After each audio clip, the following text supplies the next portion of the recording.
Hello everyone, my name is Samkelo Nyamane and I'm so excited about Fethu ukuthi we are back. Siyaqhubeka with our sign language section which is powered by visuals communication.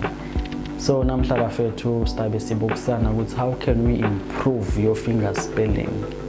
Yes, so nasikhuluma nge-finger spelling sikhuluma ngalama alphabets from A up to Z, like you are combining them to make ligama any word longafuna kulakha iseda ligama lemuntu igama lenzawo lisibongo. So sizabe sibuka ukuthi how can we improve lokho ukuthi now senda lelo gama. Yes, I'll make an example nje with something like SAMKELO. Yes, so number 1 lokumele ukubuke ukunote kakhulu, you should prioritize clarity. Ukuthi now usafinger speller samukelo like S kumele abonakale ukuthi S abonakale ukuthi S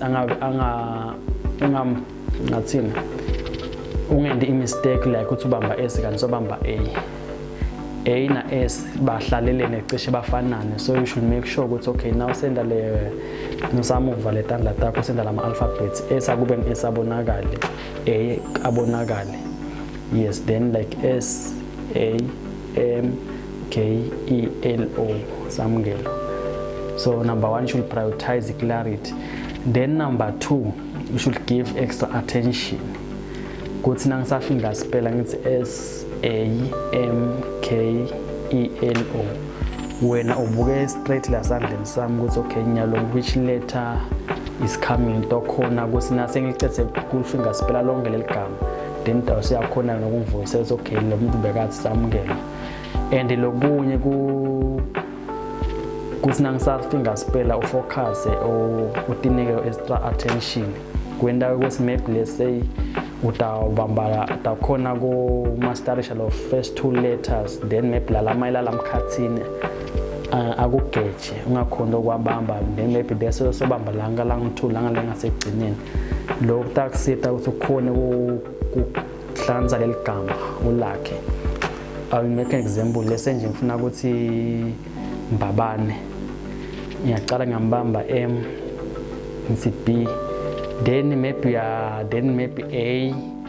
na B na A again bayageja, then so bamba A ekugcineni, then also takhona like ukusebenzisa your common sense ukuthi okay ngabe leligama leli belithini ngomaphi lama letters laka shoda lamkhathini since nginaye M na B na E ekugcineni. So then takhona person's common sense oh ngifuna ukuthi Mbabane, yabo.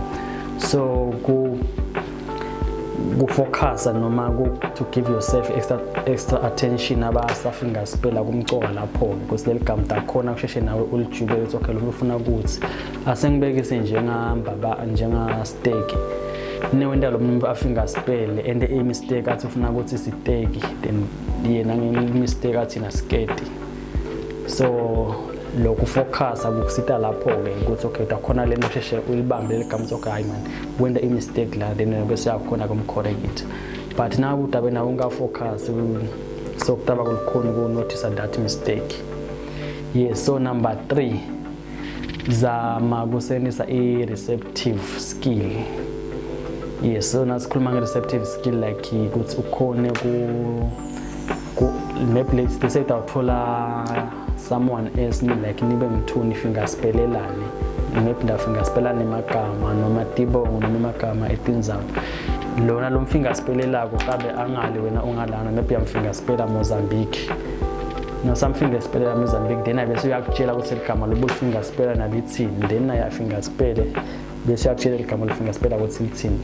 In that way takhona ku improve your finger spelling.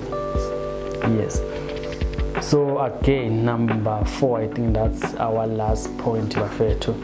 So bizama ukuthi or try to build a flow and the speed ukuthi le finger spelling yakho zama sonke isikhathi ukuthi like uthi time ukuthi whatsoever ligama or sibongo whatsoever utabu finger speller utakwenda ingana isikhathi nansi like uthi time wena uthi okay angeke ube fast angeke ube slowly. Yes, so zama nje kutakhela wena le time signature yakho. It's okay, every time nangifika ngaspela maybe ndasa 30 seconds noma ndasa 10 seconds, so kaya ngawutakhele le flow yakho. So thank you so much for tuning in. Don't forget to like, subscribe and share. See you next time.